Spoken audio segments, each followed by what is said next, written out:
اشترك الآن وتابع برامجنا المختلفة.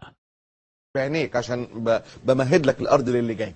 جون كيري بنفسه كان مشارك في هذه المظاهرات.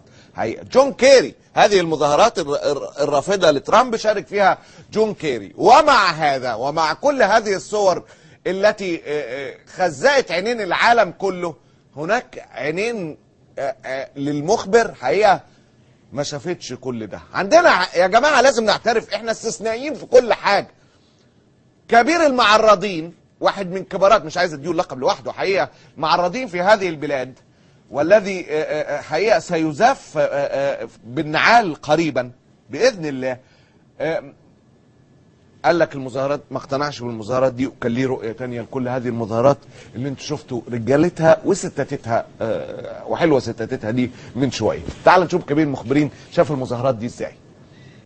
الديمقراطية الأمريكية والديمقراطيات حول العالم، انه هذا الرجل فاز بالانتخابات، تصويت حر نزيه، ما حدش شاك في الانتخابات، وطلعوا الناس بتعترض ومظاهرات. واول مره نشوف طبعا مظاهرات في امريكا، ناس بتولع وبتحرق وبيهتفوا وبيعملوا، وناس نزلت الشوارع ستات ورجاله وايه، وهات عربيات تولع في عربيات وكسر محلات. دي الديمقراطيه. ما هو خلي بالكم في ناس عايزه ديمقراطيه على المزاج.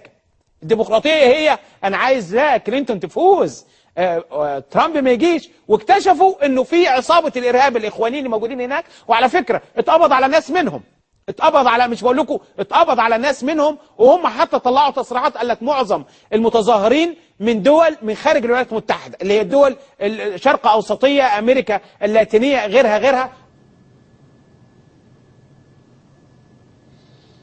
طلعت حضرتك الحمد لله، الواحد برضو لما يتابع بيصلح معلوماته، طلع ان المظاهرات دي اساسها اخوانيه، اتقبض على ناس منهم، وامريكا اعترفت ان المظاهرات دي الملايين دول اللي في الشوارع. شفت الطياره اللي كانت بتصور دي؟ مش طياره خالد يوسف.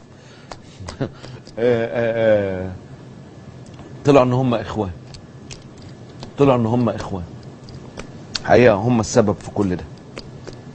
مش راضيين يعترفوا بشرعيه ترامب وعايزين هيلاري كلينتون. الواحد كان فاكرهم امريكان يا اخي، واحد بيعيش برضه خداع. تاخدش الصوره كده ولا تاخدها من كل وسائل الاعلام، خدها من صدى البلد، خدها من احمد موسى، خد المعلومه الدقيقه وما تدورش وراها. طلعوا اخوان بناء على طلب الجمهور. التجميع اللي زعناها امبارح لنجوم العالم حقيقه.